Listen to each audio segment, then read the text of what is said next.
আসসালামু আলাইকুম। সবার আগে বাছাই করা 10টি আন্তর্জাতিক খবর জানিয়ে দেব। প্রথমেই থাকছে শিরোনাম।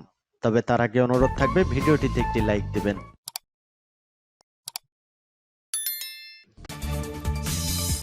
গাজায় ফ্রেন্ডলি ফায়ারে ৩০ ইসরায়েলি সেনা নিহত। ইউক্রেনে ৯০টি ড্রোন হামলা চালিয়ে বছর শুরু করল রাশিয়া। হামাসের এক হামলায় ১৫ ইসরায়েলি সেনা নিহত, অস্বীকার ইসরায়েলের। ইউক্রেনে হামলা আরও তীব্র করার ঘোষণা দিলেন পুতিন। এদিকে সংবাদ সম্মেলনে দক্ষিণ কোরিয়ার বিরোধী দলীয় নেতাকে ছুরিকাঘাত। এবং সর্বশেষ জানিয়ে দেব, হুতিদের উপর বিমান হামলার কথা ভাবছে ব্রিটিশ বাহিনী। শুনছিলেন সংবাদ শিরোনাম, এখন বিস্তারিত। গাজায় ফ্রেন্ডলি ফায়ারে ৩০ ইসরায়েলি সেনা নিহত। হামাসের হামলার জবাব দিতে গ্রাউন্ড অপারেশন শুরু করে ইসরায়েলের সামরিক বাহিনী আইডিএফ। তবে গাজায় প্রবেশের পর একের পর এক ফ্রেন্ডলি ফায়ারের ঘটনা ঘটে চলেছে। আইডিএফ জানিয়েছে এখন পর্যন্ত ফ্রেন্ডলি ফায়ার বা নিজেদের গুলিতে অন্তত ৩০ ইসরায়েলি সেনা নিহত হয়েছে। এ খবর দিয়েছে হারেজ্জ। খবর জানানো হয় বছরের প্রথম দিনে এ খবর দিয়েছে আইডিএফ। ১৯ ইসরায়েলি সেনা সরাসরি আরেক সহযোদ্ধার গুলিতে নিহত হয়েছেন। ৯ জন নিহত হয়েছেন ভুলবশত গুলি বের হয়ে, আর ২ জন নিহত হয়েছেন গুলি প্রতিফলিত হয়ে আঘাতের কারণে। ইসরায়েলের দাবি, গত ৭ অক্টোবর থেকে গাজায় হামলা চালিয়ে আসছে ইসরায়েল। এরপর থেকে ১৭১ সেনা হারিয়েছে দেশটি। সেই হিসেবে মোট সেনা নিহতের ১৮%ই ফ্রেন্ডলি ফায়ারে নিহত হয়েছে। ইউক্রেনে ৯০টি ড্রোন হামলা চালিয়ে বছর শুরু করল রাশিয়া। নতুন বছরের প্রথম ঘণ্টায় ইউক্রেনে ৯০টি ড্রোন হামলা করেছে রাশিয়া। ইরানের কামিকাজি ড্রোনের মতোই এসব ড্রোন এসে আঘাত হানে ইউক্রেনে। রোববার দিবাগত রাতে এই হামলা চালায় রাশিয়া। সোমবার এই তথ্য নিশ্চিত করেছেন ইউক্রেনের বিমান বাহিনী। এতে ১৫ বছর বয়সী এক ছেলে নিহত হয়েছে, খবর গার্ডিয়ানের। প্রতিবেদনে বলা হয়েছে এর মধ্যে ওডেসায় ৮৭টি ড্রোনের হামলা হয়। এই হামলার পর ১৫ বছর বয়সী ওই ছেলে নিহত হন এবং ৭ জন আহত হয়েছে। এই হামলার বন্দর এলাকায় অগ্নিকাণ্ডের ঘটনাও ঘটে। এছাড়া পশ্চিম ইউক্রেনের এলভিভের রুশ ড্রোনের আঘাতে একটি জাদুঘর ক্ষতিগ্রস্ত হয়। এই হামলার জবাবে ইউক্রেনের রাশিয়ার দখলকৃত এলাকায় হামলা চালায় ইউক্রেন। এতে ৪ জন নিহত ও ১৩ জন আহত হয়। রাশিয়া বলছে এই হামলায় সাংবাদিকও আহত হয়েছে। এর আগে গত বৃহস্পতিবার রাত থেকে গত শুক্রবার ভোর পর্যন্ত ইউক্রেনের বিভিন্ন অঞ্চল লক্ষ্য করে অন্তত ১০০টি শক্তিশালী ক্ষেপণাস্ত্র ছুড়ে রাশিয়া। এর একদিন পরই রাশিয়ার ভেতরও ক্ষেপণাস্ত্র হামলা চালায় ইউক্রেন। রুশ বাহিনীর চালানো ওই শক্তিশালী হামলায় অন্তত ৪০ ইউক্রেনীয় নিহত হয়েছেন। রুশ হামলায় ইউক্রেনের বেশ কিছু শিক্ষা প্রতিষ্ঠান, হাসপাতালের প্রসূতি বিভাগ ও বেসামরিক স্থাপনা ক্ষতিগ্রস্ত হয়। কয়েকটি শহর বিদ্যুৎ বিচ্ছিন্ন হয়ে পড়ে। ইউক্রেনের লুহানস্ক, সামি ও খার্কিভ অঞ্চলের পাশে রাশিয়ার বেলগরদ অঞ্চলটি অবস্থিত।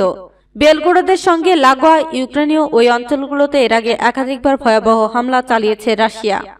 বেলগরদ রাশিয়ার রাজধানী মস্কো থেকে ৬০০ কিলোমিটার দূরে অবস্থিত। অঞ্চলটি ইউক্রেনের কাছে হয় এটিকে ঘাঁটি হিসেবে ব্যবহার করছে রাশিয়া।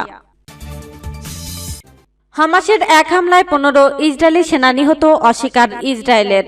অবরুদ্ধ গাজা উপত্যকায় গত ২৪ ঘণ্টায় বেশ কিছু ইসরায়েল সেনাকে হত্যা ও সামরিক যান ধ্বংস করার কথা ঘোষণা করেছে ইসলামী প্রতিরোধ আন্দোলন হামাসের সামরিক বাহিনী ইজ্জাদিন আল কাসাম ব্রিগেড। ওই ব্রিগেড গতকাল গাজা শহরের আল তুফা পাড়ার পূর্বে ইসরায়েলি সেনাদের একটি দলের উপর মাইনফিল্ডের বিস্ফোরণ ঘটায়। ওই হামলায় ১৫ জন ইসরায়েলি সেনা নিহত হয়েছে বলে আল কাসাম ব্রিগেড যোদ্ধারা নিশ্চিত করেছেন। এ সময় ইসরায়েলি অ্যাম্বুলেন্স ও হেলিকপ্টারগুলোকে হতাহত সেনাদের নিয়ে যাওয়ার জন্য ছুটে আসতে দেখা গেছে। এদিকে দক্ষিণ গাজার খান ইউনিস শহরের কারারা এলাকায় আল কাসাম যোদ্ধাদের অতর্কিত হামলায় ৩ ইসরায়েলি সেনা নিহত হয়। এছাড়া সোমবার মধ্য গাজার আল বুরাইস শরণার্থী শিবিরে কাসাম ব্রিগেডের যোদ্ধাদের হামলায় অন্তত ১ ইসরায়েলি সেনা নিহত হয়েছে। এছাড়া হামাসের সামরিক বাহিনীর হামলায় গাজা উপত্যকার বিভিন্ন স্থানে বেশ কিছু ইসরায়েলি ট্যাঙ্ক ও সামরিক যান ধ্বংস হয়েছে। এদিকে স্যাটেলাইট থেকে তোলা ছবি বিশ্লেষণ করে দেখা গেছে দক্ষিণ গাজার খান ইউনুস শহরের কাছাকাছি ইসরায়েলি সেনারা ২৪ ডিসেম্বর থেকে ৩০ ডিসেম্বর পর্যন্ত সামনে অগ্রসর হতে পারেনি। ওই ছবিতে দেখা গেছে ৩০ ডিসেম্বর খান ইউনিসের কায়বা এলাকা, জামাল আবদুন নাসের সড়ক এবং আবু হামিদ স্কোয়াডের পশ্চিম পাশে হামাস যোদ্ধাদের সাথে ইসরায়েলি সেনাদের প্রচণ্ড সংঘর্ষ হয়েছে। এতে আরও দেখা যাচ্ছে ২৪ ডিসেম্বর ইসরায়েলি ট্যাঙ্ক ও সাঁজোয়া যানগুলো সামনে অগ্রসর হওয়ার চেষ্টা করেও ফিলিস্তিনি যোদ্ধাদের প্রচণ্ড প্রতিরোধের মুখে সামনে এগুতে পারছে না। এদিকে দুদিন বিরতির পর শেষ পর্যন্ত সোমবার আরেকজন ইসরায়েলি সেনা নিহত হওয়ার খবর স্বীকার করেছে তেল আবিব। এর ফলে তাদের হিসাবে গাজায় স্থল অভিযান শুরু হওয়ার পর তাদের নিহত সেনার সংখ্যা 173। কিন্তু হামাস সারাদিন যে পরিমাণ হামলা চালায় তাতে বহু ইসরায়েলি সেনার হতাহত হওয়ার কথা, কিন্তু সে খবর প্রকাশ করা থেকে বিরত রয়েছে ইসরায়েল। ইউক্রেনে হামলা আরও তীব্র করার ঘোষণা দিলেন পুতিন। ইউক্রেনের বিরুদ্ধে হামলা আরও তীব্র করার ঘোষণা দিয়েছেন রাশিয়ার প্রেসিডেন্ট ভ্লাদিমির পুতিন। তাছাড়া প্রায় 2 বছর ধরে চলা এই যুদ্ধে খুব দ্রুতই শেষ করতে চান বলে জানিয়েছেন তিনি। কাতার ভিত্তিক সংবাদ মাধ্যম আল জাজিরার প্রতিবেদনে বলা হয়েছে, রাজধানী মস্কোর একটি সামরিক হাসপাতাল পরিদর্শনের সময় পুতিন বলেছেন, রুশ সেনাবাহিনী ইউক্রেনের সামরিক স্থাপনা লক্ষ্য করে হামলা করা অব্যাহত রাখবে। হামলার মাত্রা আরও তীব্র করা হবে।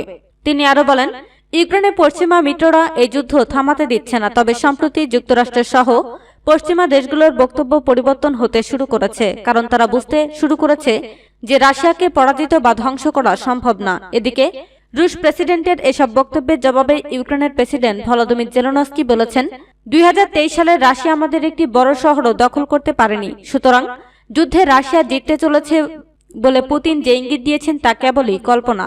দ্য ইকোনমিস্ট কে দেওয়া এক সাক্ষাৎকারে এমন মন্তব্য করেন জেলেনস্কি। তবে গত 25 ডিসেম্বর ইউক্রেনের দনবাস অঞ্চলের একটি প্রধান শহর মারিঙ্কা দখলের দাবি করে রাশিয়া। বিষয়টি পরবর্তী সময়ে নিশ্চিত করেন ইউক্রেনের সেনাপ্রধান ভ্যালেরি জালুঝনি। সংবাদ সম্মেলনে দক্ষিণ কোরিয়ার বিরোধী দলীয় নেতাকে ছুরিকাঘাত। দক্ষিণ কোরিয়ার বিরোধী দলীয় নেতা লি জায়ে মিয়ংকে ছুরিকাঘাত করা হয়েছে। মঙ্গলবার দেশটির দক্ষিণাঞ্চলীয় বন্দর শহর বুসান সফর করেন তিনি। সেখানে এক সংবাদ সম্মেলনে তার ঘাড়ের বাম পাশে ছুরিকাঘাত করা হয়। পরে দ্রুত তাকে ঘটনাস্থল থেকে হাসপাতালে নেওয়া হয়।